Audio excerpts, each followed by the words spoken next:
as a student, you are not permitted to work. Hmm. And even if you are permitted to work, it's very difficult to get a job as a foreigner because, one, they don't speak English.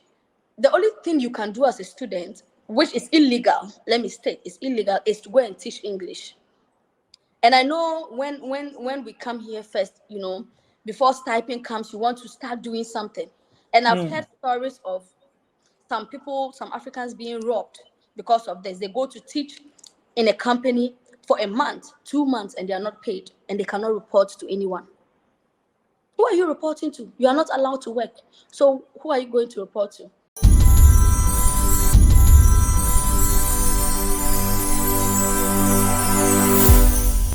Living in Ghana, abroad, a first-timer visiting Ghana, or a company wondering where to get quality service providers in Ghana for any job, then Ejumapa On Demand Services is here to assist you. Ejumapa On Demand Services connect requesters and service providers such as masons, plumbers, electricians, auto repairers, home and office cleaners, trash collectors, rent agents, spa attendants, roofers, beauticians, teachers, CCTV installers, and all artisans on one platform. Yes, one platform. Trust Ejumapa On Demand Services to sort you out any day, anywhere, and at any time. To download the app, please visit the App Store and Play Store or visit our website www.ejumapa.com. Hello guys, I welcome you live on SBTV Africa. My name is DJ Nyam. If you just chance on our channel, make sure you like, share, drop your comments and all that. Our platform is open to everybody. If you want to come on my show, my numbers are on the screens. This program or this segment is called Daily Hustle Worldwide. We talk to Africans, Ghanaians, across all over the world. Wherever you are, you want to come and share your experience, what you are doing, what you've seen, what you've learned, and all that. This is the only platform, #1 show. So you can join us wherever you are. So far as you have internet, the internet is the most important. Make sure you have a dedicated internet so that you can connect with the table intercooler with 16 inches. Yes. So today I'm going to have a chat with one beautiful lady. But before I start, let me just thank my sponsors. Tap Send, those in abroad that you want to send money to your family, friends back in Ghana. Just download the app. Go to your Play Store and App Store and download the app, Tap Send. And then you fill the application, you enter your name and all that. You get to a stage to ask for promo code. Don't forget to type SVTV. And when you get to that stage, when you send the money, come straight to our mobile money wallet in Ghana. Skolum, they will receive it. So download Tap Send in your Play Store and App Store. And also Ejumapa On Demand. Those in abroad, those in Ghana that they are looking for artisans. If you are looking for artisans, carpenter, painter, tiler, plumber, electrician, somebody who wants somebody to build your house for you or your project for you and all that, just go to your Play Store and App Store and download Ejumapa. So wherever you are in Ghana, you get a specialist to come and check your work for you. You can also go to their website, www.ejumapa.com. If you don't understand anything, you can just call them for further clarification. You can call them. Their numbers are on the screens, ejumapa.com. Let me go straight and have a chat with this beautiful lady you see on my screens from Ghana and DHW 1642 Concorde plane. First time going to Azerbaijan. Yes. Is that the name? Azerbaijan. Yes. First time Concorde plane is going there. So I have this beautiful lady on my screen, Laiba. Laiba, welcome you live on SVTV Africa. How are you doing? Thank you so much. I'm fine. How are you too? I'm good. Where in Azerbaijan are you? I'm in the capital city of Azerbaijan, which is Baku. Oh, okay. I see. I mean, you are the first person to have you on my show from there. I mean, let's get to know you, get to know the place from Ghana and all that.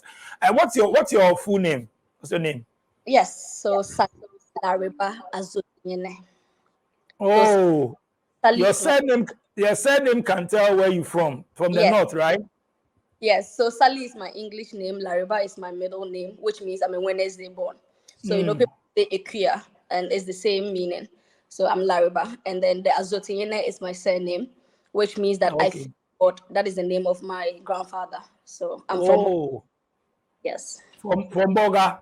Yes, Bolga time. Oh, nice one. Boga, which tribe? Are you Frafarian? Yes, Frafarian, proud one. We don't say Frafa, we say Frafarian. proud Frafrarian. I am a How do you say I miss you in Frafra? I How do you miss say you did for? You say you did for your language. So how do you say I miss you in this. Frafra? There are certain words we don't have directly translated, but Me ne you. share yan catch you say obeka the chrome kasa. I would And I say say I'm chrome kasa. I'm saying how do I you say I miss you? I would say that la yuya nkanye ho. La yuya nkanye ho. Le you what? Nkanye ho. Kanye ho. That Nkanye means ho. I miss you. Yes, it's been a while. I've not seen you. I miss you. La yume. Oh. Oh, okay. Oh, stress. I mean, you are from Kakana. So, one time you'll be in Inca. So, I'm I'm there. yes, bring it on. Bring it on. Okay. Anyway, how long have you been in Azerbaijan? I've been here since August last year. Oh, So August last year. Oh, then you are new. Less quite than a year then. a year, almost a year. Oh, okay. Okay. Yeah. We'll come back to, Azerbaijan and all that. Let's come back to Ghana. We know you are from the north and all that. I mean, tell us, about your siblings' life back before moving to Azerbaijan in Ghana. So I spent most of my life in Bolgatanga. I had my basic education at Methodist Primary and Nursery School. Then I moved to Mount Sinai Junior High School, all in Bolga. Then I went to Bolgatanga Girls Senior High School. So all my life has been in Bolga. And then I did a diploma in Tamale Polytechnic, the then Tamale Wow. Polytechnic, which is now Tamale Technical University. So I a diploma in communications and HND in communications there. And then I moved to Accra in 2017 to study LLB. So I have a degree in law with the King's University College, and then doing my master's in diplomacy and international relations at the Azerbaijan Diplomatic University. So, Wow. so this is just my educational background, but I've always been a Bulgarian. We say Bulgarian, a Frafarian, or however you want to, Frafarian. whatever you want to call it. And growing up in the north has been a very unique experience because if you've noticed, we in the north are behind in a lot of things when it comes to infrastructure, when it comes to the quality of education, the quality of healthcare, every single thing. It's like we are chasing, behind those in the south. And so it has been a challenge, really growing up in the north and trying to make a life for myself and to take my family out of, poverty. We grew up. I grew up my village. We grew up with no electricity. It got to some time before we had electricity. So I have the experience of going to buy kerosene, coming for my mom to put the kerosene in the lantern for us to study. That is our experience. We had the experience of growing up without clean water, where there was a well 2 houses away. You have to go fetch the water from the well until a borehole was finally introduced in the community. We had the experience where we saw our first black and white TV, where the whole community comes to the house to sit to watch the black and white TV. So these are my experiences growing up. This is a totally different experience from how I grew up. But growing up in the north, I should state that the challenges are enormous. They are not gone. We still have those challenges. And so a few years ago, I came up with an NGO, which is the Little Feet Foundation, that seeks to keep students in school, children in school, through the provision of basic educational materials like exercise books, footwear, uniforms. So we got the name Little Feet Foundation from a small girl who was walking to school barefooted and hurt her leg and she was bleeding. So I had to go in and give her oversized slippers, and then we started something like this. And we've been working for the past 6-7 years. And we've even had, we've worked with a lot of organizations in the north, in Accra. We introduced a health sector where we have doctors traveling from Accra every year, Accra, Kumasi, here to the north, to a village in the north where healthcare is really minimal or is lacking. So we do, and then the doctors go back and they give back to the community, do a free health screening, and do other things to help the community. So we've done this work for the past 6-7 years. We even got the chance to work with the Swiss embassy, the embassy of Switzerland to Ghana, Togo, and Benin. So with our they sponsored us to work on a malnutrition education project, where we noticed that over 50% of children under the age of 5 are malnourished in the Upper East region. So we had to, you know, take the parents through how to make proper meals using grow in the region. We are not waiting and expecting help to come from somewhere. We are not expecting help to come from somewhere. So we are teaching them how to make healthy meals using the sorghum, the millet, the granite, the amani, everything that we have in the region. And so we've done a lot of projects, you know, within the 7-year period. So this is what I do. So this was what I was doing in Ghana. So aside from running my organization, which is well known in the region, we've been able to impact over 5,000 lives, you know, students. We've worked on teenage pregnancies. We've worked on a lot of issues, you know, a lot of things tackling the region, making sure that students stay in school. So this is what we've been doing. Also, I did some work with a few organizations when I was in Ghana. I worked with Inactus Ghana. That's the last organization I worked with before moving to school. I've also done some work with Plan International. I've worked with the European Union missions to Ghana during the election, and then Youth Harvest Foundation Ghana. I think it will go on and on and on. So I've always just wanted to take myself and my family out of, you know, where we come from, because I don't see myself and I don't see my family still like with it. Because I have had to walk to school with torn uniforms. My brother had to walk to school without shoes. How many siblings do you have? Oh, we are 5. We are 5. So you are the which born? I'm the third born. Third born, okay. I'm the middle born. My brother is the first. The rest of us are girls. Okay. You said you're studying law. I mean, why do you choose to go into that field? I mean, to read law? So law has always been a dream of mine because I see myself working in the area of gender equality. And if you don't know the law behind it, gender equality and human rights, especially for children. So if you don't know what the law says about it, you are not going to be able to make a meaningful impact. So growing up, I've always seen myself reading law and practicing law in Ghana at a point. So it was part of my life dreams that I needed to do law. So that was why I did it. Yeah. That was a great submission. I mean, okay, let's talk about your move to Azerbaijan. I mean, how? Why not the other popular countries that we know? You know, people go to Canada, US, UK, Australia, and all that, or some of the Asian countries and all that, but you choose to go to Azerbaijan. Why? That's a good question. So whenever I'm asked that question, the only answer I have is that God wanted me here, and there was a reason why God wanted me here. I applied to other schools, other countries. I specifically applied to Ireland. I applied to 2 universities in Ireland, University of Dublin and then University of Cork. And then I got admission to both universities. Unfortunately, they were not offering any scholarship. So what I was doing was I started, you know, writing to people wanting scholarship for this particular admission, because I wanted to go to the fancy country. I wanted to go to the country where they speak English. And then I had the chance to travel to this country last February because I was working with Inactus Ghana. And then we had our leadership conference. Yearly, Inactus is a worldwide organization. We're in about 66 countries. So once a year, we hold a leadership conference any part of the world. So last year, we held it in Azerbaijan.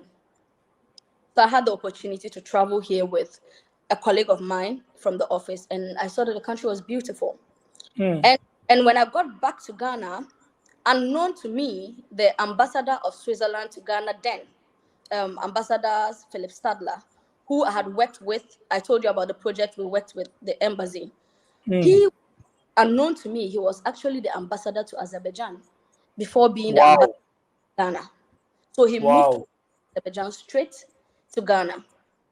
So when I got here, I still have a relationship with his family, his daughter. So his daughter told me that, oh, this is where they were. So when I got back to Ghana, the ambassador was like, okay, let's meet. Just tell me about your experience. So we met, and then we had a discussion about, yes, about his life in Azerbaijan and how I saw the place. So I told him how I felt. So we got into talking about what is the next move. And then I told him about the admissions I got that did not come with scholarship. And he asked me a question. He was like, what about studying in Azerbaijan? Have you ever thought about that? And I know that the country, they don't speak English. So I'm like, how am I going to study in a country that does not speak English? And then he tells me to search for the Azerbaijan Diplomatic Academy, because the programs I had applied for in Ireland was also diplomacy and international relations. So I checked the school out. I was like, oh, this is a beautiful school. And they actually teach in English. They're like one of the schools that teaches purely in English. So I was like, oh, that's nice. I did not know what the next morning I woke up and an email had gone out to, I think, the vice rector of this school, copying me from the ambassador, recommending me for a scholarship. Yeah, so he recommended based on the work I had done with the foundation, because in his email, he stated categorically that he had worked with me, and then this is someone who deserves a scholarship. So within a few weeks, I think the next day I already got the application link. I applied, went through the interview process, got in and got a full scholarship. So yeah, so I decided that, okay, while everyone else is going to Canada and the rest, I believe that there is a reason why God did not give me a scholarship in Ireland and other things, because I should have gotten it. You know, looking at your application and everything, you would expect that you will get it. But there is a reason God wanted me to come to Azerbaijan. And I did not know the reason why God wanted me here until 3 months after I got here. So I got here. Maybe we can talk about that later, or if you want me to just continue. Okay. So I got here, and then from August to December, I didn't go to church because there was no church. It is a purely Muslim country. And somehow you cannot publicly talk about God, you know. And in December, the Church of Pentecost, you know, they are everywhere. The Church of Pentecost sends a missionary to Azerbaijan to start a church. So that was when I got in touch with him. So we started the church. We were just 3 people. And now the church is growing. So at times I sit and I ask God, okay, so this was the reason you wanted me here. You wanted that, because I sing, I lead people in worship. So I believe that this is why God wanted me here, to help build the church in the Middle East. So at the end of the day, I give God all the praise and all the honor for whatever he says, what his decision is. That is what we will do. So that is why I am in Azerbaijan. Okay, you said when you got there, the place is beautiful and all that. I mean, yes. What do you like about the place? We hardly hear Azerbaijan though, but what do you like about the place? And I mean, you decided to stay there and all that. So what do you like about the place? So Azerbaijan, when you tell people you're in Azerbaijan, they're like, Abidjan. People have not heard. People have not heard about Azerbaijan, and I understand why, because it's quite like a very quiet country. So Azerbaijan is located at the boundary of Eastern Europe and then Western Asia. So they say they are half Europe and they are half Asia. And when you look at the map, Azerbaijan is surrounded by Russia, Georgia, Turkey, Iran, and then the Caspian Sea. And what is so interesting about Azerbaijan is how they are not into, you see how Dubai is sky high story buildings. These people are into medieval architecture, very old architecture. So when you enter the country and you see it, you're like, oh my God, this is beautiful. They are very orderly. That is one thing. They are very orderly. They are very, when you walk on the streets, it's just beautiful. So that was what the first thing that attracted me to the country. But I spent a week here, so I couldn't have known all the beautiful things or all the not beautiful things about the place until I had a chance to come back for school. And then my eyes were now opened to more things. So now that you are there, almost getting to a year, tell us about how they receive you, how the kind of food, lifestyle there and all that. So let's get to know that. So First off, they are very friendly people. Mm. Azerbaijanis are very friendly. But you see how in the village, you see a white person and you are running towards the white person. You want to touch the skin. You want to take Mm. pictures with the white person. That is Mm. how Black people are kind of treated.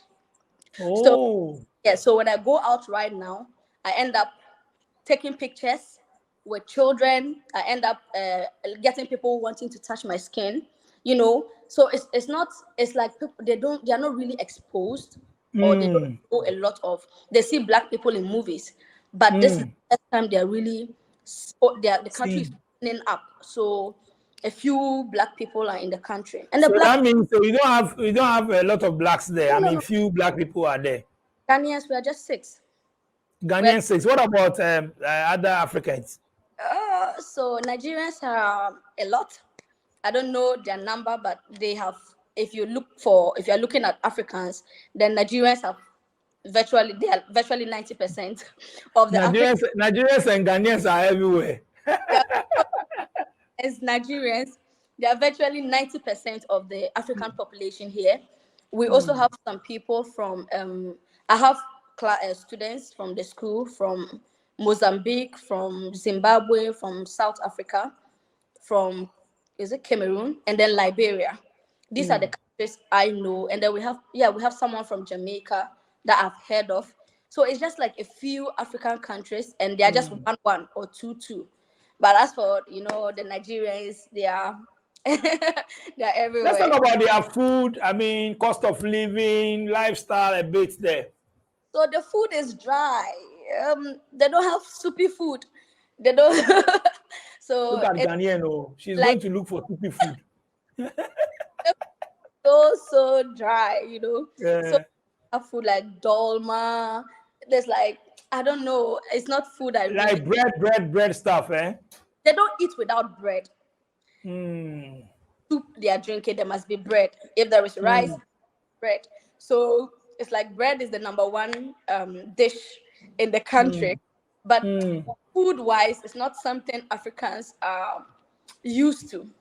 And at the end of the day, it's just those dry burger, pizza, fries, those things. So the best thing is when you're coming here, you just carry your food and come your nkulenu and stuff, so that you can be able to. If not, you're gonna get so tired of eating Mm. the same Mm. thing. Yeah. Since it's a Muslim country, I mean, when you are going out as a lady, do you dress Oh, mayafi or something? You just move normal as you yes. are sitting down with this your dress. You can go out with it. I can go out with this. Mm. Oh, I said yeah, half Europe, half Asia. Okay. They are leaning more towards the European life, Mm. not the Asia life. So I even have friends in school that ask, okay, so you're a Muslim, do you pray? And one of them told me that, I've not started praying yet. It's not time for me. Mm. It's not time Mm. for me. And I'm like, I know in Bolga, kids as young as 5 years are going to Makaranta. So I don't know what you mean by. So I believe that they are leaning more towards the European life, which is good. So there is a lot of freedom. You are not prohibited, on how you dress. But of course, you have to be decent so that you don't tempt someone or let someone Mm. fall. Yeah, with your dressing. Yes, but it's, Mm. it's, it's culturally is very appropriate. So, what about cost of living? I mean, Mm. are things expensive there and all that? So it depends on if we are converting the currency. I think one manat, the money they spend is Azerbaijan manat, and one manat is almost 7 cities. One manat is almost 7 cities. So cost of living, I would say, is okay, because if you're going to convert, then you feel that it's expensive. But Mm. they one manat is nothing. One manat is Mm. like taxi fare. And cost of living mostly is transportation that should take your money. But the country has established, they have like the bus system, and then they have the underground metro system, which is 40 kapik per ride. It doesn't matter where you are going. And 40 kapik is their coin. So it means that two rides will not even be up to one manat. That's if you like the bus. So they have different buses going to different locations. All you have to do is stand at the bus stop and you get a bus. And then you can also go through the underground, which is very fast. If the bus is 20 minutes, the underground takes like 7 minutes or 10 minutes.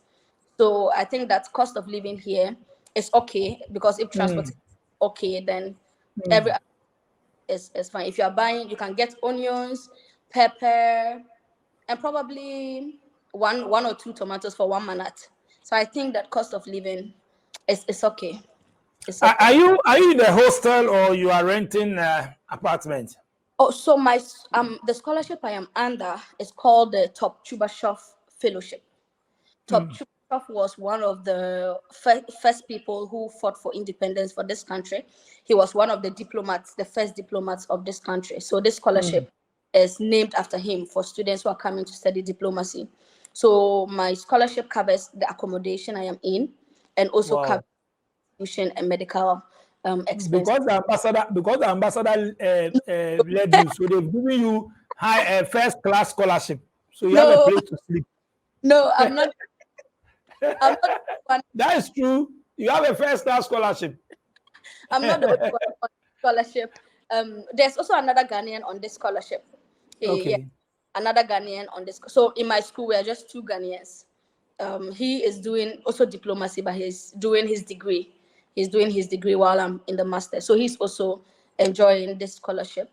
And then, yeah, most of the African students who are doing. I know some countries you can be schooling and also working. What about the place where you are now? Can you? Good question. As you are schooling, can you work or something? So this is a very dicey thing. No, you cannot work. As a student, you are not permitted to work. And even if you are permitted to work, it's very difficult to get a job as a foreigner, because one, they don't speak English. The country does not speak English. If you are looking for the percentage of people who speak English, it's just a little percentage. And that is those who have gone to schools that teach English. And my university, so everyone in my university understands English, but immediately you step out of my university, it's a problem. You go to the supermarket, you want to buy something, you have to do sign language, because nobody will understand what you are saying. You something, you have to do sign language. So one, there are no jobs for foreigners. I must admit that there are no jobs for foreigners, because unless you learn the language, and after learning Arabic. No. They have their own language. It's called Azerbaijani. Azerbaijani. Yes, they have their own language. So to get a job, first you need to learn the language and be fluent in it, because all their documents are in their language. Every official communication is in the language. So if you don't understand the language, where are you going to work? Secondly, for them to be able to employ you, because this information is from an internship conference we went to, because their companies came to the campus looking for people to do an internship with them. But one truth they said was that to employ a foreigner, they have to pay more tax on the foreigner. And which company will want to be paying more tax on a foreigner when they can employ someone from their country and then be okay with it? So company-wise, for them to employ you, it is even difficult. And two, you don't speak the language. And as a student, you're not allowed to work. And this issue of not being allowed to work, the only thing you can do as a student, which is illegal, let me state, is illegal, is to go and teach English. And I know when we come here first, before stipend comes, you want to start doing something. And I've heard stories of some people, some Africans being robbed because of this. They go to teach in a company for a month, 2 months, and they are not paid, and they cannot report to anyone. Who are you reporting to? You are not allowed to work. So who are you going to report to? There was a story of this. I don't know whether he's Nigerian, but he went to teach for 2 months. He wasn't paid. And when he tried to make some noise, the company rather went to report him to immigration. Because you are not allowed to work. My friend who is with me now, she's Liberian.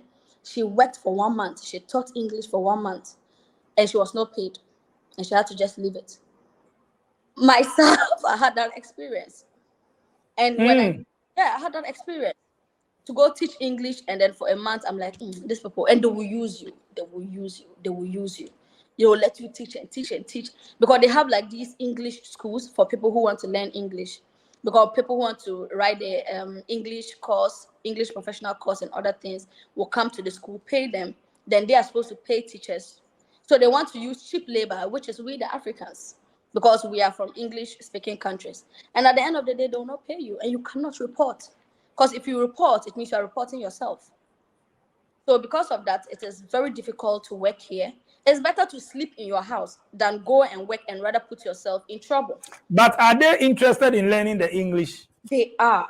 They really are. That is something interested in it. But you don't have English teachers there. You don't have enough English teachers there. No. So they have their own English teachers, and then have Africans. We the Africans here. They have enough. It's just probably how they treat the Africans. But I don't want to go into all that because I don't like stress. So if I notice that this is a stressful situation, I take myself out of it. Because I teach English, but I have a private student. I have a friend who says, you know what, Sally, I want you to teach me the English, as a friend. So at the end of the day, I am not doing anything illegal. But how they treat people, you go teach English for hours, and at the end of the month, they will not pay you. And you cannot report to anyone. Because if you open your mouth, you are reporting yourself. You are not allowed to work, so why are you working? You understand? So it's a very dicey situation. But I just hope that they do better. Because if you want someone to work, then please make sure that you are ready to pay. Whether legal or yes. So wow. But have you been to any other, since you've been there, have you been to any other country and all that? I mean, yes, I have. But I've also been to some of the regions here. They have different regions. Baku is just the city. They are more into this serene mountains, So when you go visit other regions, it's so serene, it's so quiet. You can go hiking. There are a lot of lakes. It's just a very beautiful country. But I've also had the chance to go to a few other countries like Dubai. Dubai is just 2 hours, 30 minutes from here. It's just a 2-hour flight from here to Dubai. So during holidays, I was able to secure a visa and then go see Dubai. And then I had the chance to go for a conference too in Germany that I went for. So I've been to a few countries just around. Is it easy for you to move? Maybe if you are there, you want to go and visit a different country, like it's easy to get visa and all that from there? Well, I don't know about it will depend on the country and then the application process. When I was applying for my visa to Germany, it didn't take me long to get it. I always say that I'm God's favorite daughter. So I don't want to say it without bringing my God in it because I applied for the visa within 2 days, I had it. But I had also applied with other people, someone from Pakistan who was going for the same program and someone from this country. The person from this country did not get the visa. And then the person from Pakistan got it after a month. But I got mine in 2 days. So I think grace factor is also part. And depending on the country, because I also hear that they check the visa metric, the passport metric, depending on how strong your passport is. But I don't have information on that. So I wouldn't want to speculate. I just want to stick to what I know. But do they love to travel? I mean, looking at them, do they love to travel to other countries and all that? Yes, they do. They do. And normally when it is a holiday, you see them moving to Turkey, Dubai. Yeah, they love to travel. I remember when I went to apply for the visa, at the visa office, it was a long queue, for Germany. It was a very long queue. So they love to travel. But are there any opportunities you've noticed? I mean, maybe somebody watching us today want to come there and all that. Have you seen any opportunities there? No. You see, sometimes when you say that there are no opportunities, people think that, but you are there. So why are you there? I say there are no opportunities. But you are there schooling. Exactly. I'm there schooling. The truth be told, there are no opportunities. That is the truth. I will say the truth.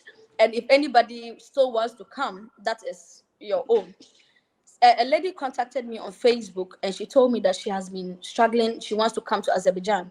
And that has been telling her that there are a lot of jobs in Azerbaijan and she doesn't have to struggle. She should just move. And she was about to move. And then she came across my page on Facebook and saw I was here. And she asked me, and I told her the truth. I said, my sister, this is this is a country you come and do your school and you go. Because there are no jobs here. And even if you come and you do your school, maybe the only job you might get is maybe if an international organization wants to retain you.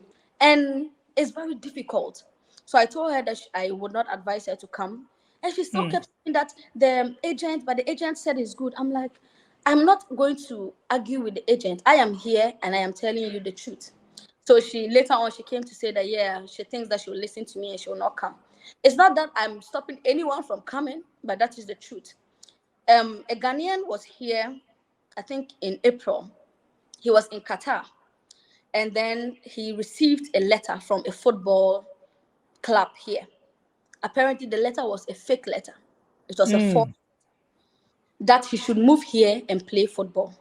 Now, let me note that a few Ghanaians have been here. As at last year, we were about 8 or 9.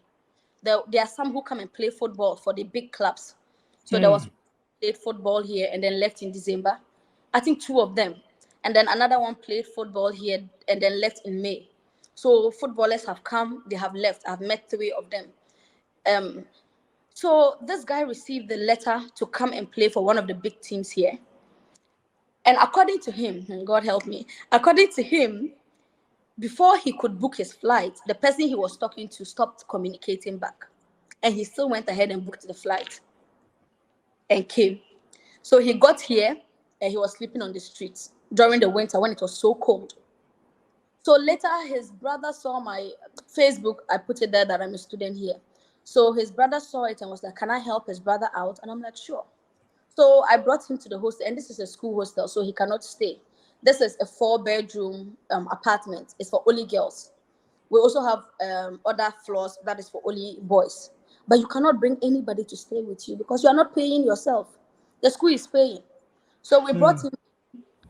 We asked him how he got here and what his plans were. And I started to write because now we have an ambassador. We didn't have an ambassador to Azerbaijan, but now the ambassador of Russia has been appointed as ambassador to Azerbaijan. So she doubles, but there's no office here. So I started writing a letter to send to the ambassador that, okay, this is a Ghanaian who is stranded here. If you could help him to go back home. The boy said, no, he doesn't want to go anywhere. He wants to stay here now. And your visa expires within 30 days. And this country, even if you stay 1 day, you pay.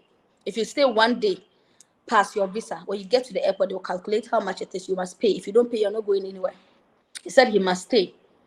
We had to, that night, I had to go take a loan because he said he had not eaten. I had to go take a loan from a colleague. We bought him food. Then we had to rent a hostel, those with bunk beds. We told him that we are giving him 3 days. He should think about it.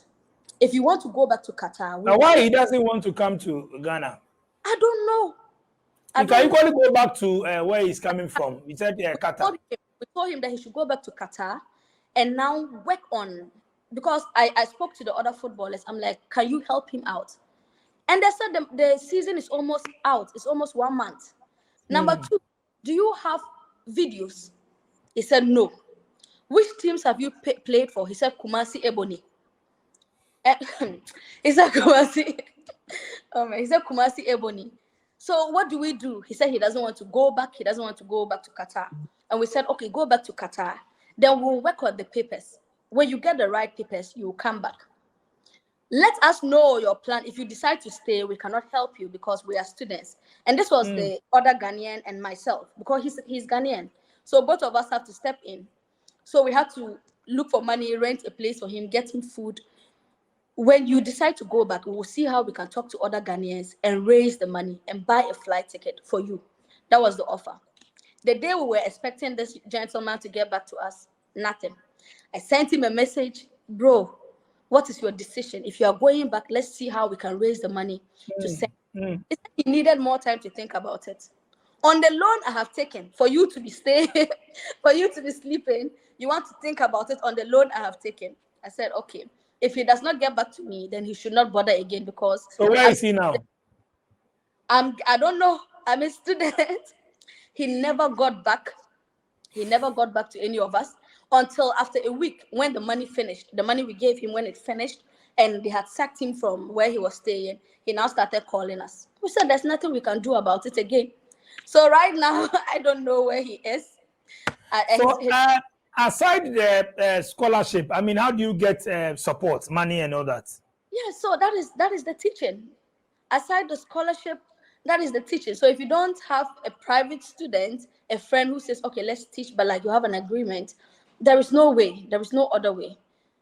And for people who have support from home, that is good because you are there and then support comes. But some of us are rather supporting home. So it is a very difficult situation for some of me. I always say there's God who is taking care of me and taking care of my family because there is no support anywhere. So you have to just go through it and know how to manage. Your final words, what are you telling those who are interested in coming there to school? What are you telling them? Okay, so for school, let me talk about my school. My school is the best school in the country. It has produced a lot of diplomats for the country and out of the country. And because of the school, I created a YouTube channel where I put there guiding people how to apply. And a few Ghanaians are actually, 3 of them were called for interview. 2 of them have received their admission letters. So 2 of them are supposed to come and do masters in public administration. And 1 of them has gotten a full scholarship, like the scholarship I'm on.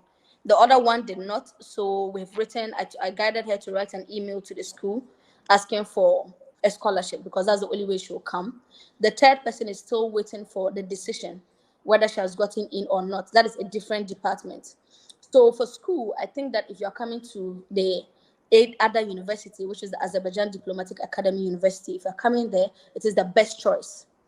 Is that because the teachers are very skilled. They are from all over the world. Since it is the best school, they are from all over the world. They are professors from level. So if you are coming to study in the school, I would advise you come. But if you are coming with the mindset that, to come and hustle and make money, forget it. Forget it. Sally Lariba, thank you so much for coming on my show. I mean, telling us more about Azerbaijan. So after school, will you come back? Will you return to Ghana? So right now, I'm praying. I obviously don't have plans to stay here, but I don't want to move if God does not ask me to move. But whatever God decides for my life, that is the path I follow. So, but I have missed Ghana so much. I'm on a 3-month summer break, and I'm stuck here because flights to Ghana are like $1,005, and I just cannot. Hey, it's expensive, $1,005. Yes, to go and come. It's so expensive. So that is why I'm stuck here for 3 months. But I miss Ghana. I miss my family at home. I miss the life in Ghana, the lifestyle in Ghana. I miss that so much. But whatever God. So how many years are you doing your program? Oh, it's 2 years. So I'm done 2 with years. 1. Okay. And next year. Okay, so you finish next year. Yes, by June I'll be done. God willing. By June I'll be done. Wow. Lariba, thank you so much for passing through my show. I mean, if you have any shout outs to give your friends and family and anybody. Shout outs to my family, shout outs to my friends. Yes, I've missed everyone, especially my friends in Ghana. They have been very supportive. You know, moving here, they were very supportive. I envelope from them, so thank you guys for the support. I'm shout out to my family. Shout out to the whole of Bolgatanga, the whole of Upper East region, the whole of Zorbisi, Sokabisi community. Shout out to everyone I know. And God bless you all. Sally, thank you so much for coming on my show. I mean, your handle, if somebody wants to follow you, TikTok and all that. I mean, your handle. Yeah, so my handle is Sally Lariba on YouTube. You can follow YouTube to learn more about the country. I post stuff about the country, the lifestyle, the school opportunities and everything on YouTube here. My TikTok is also Sally Lariba. My Facebook is Sally Azutiene. Instagram is Sally Lariba. So I don't have any other names apart from Sally Lariba everywhere. Thank you so much, Sally Lariba, for coming through SBTV Africa. Daily Hustle Worldwide. Guys, thank you so much for watching. Like I said, if you want to come on my show, come, let's vibe. My numbers with me there, my technical English.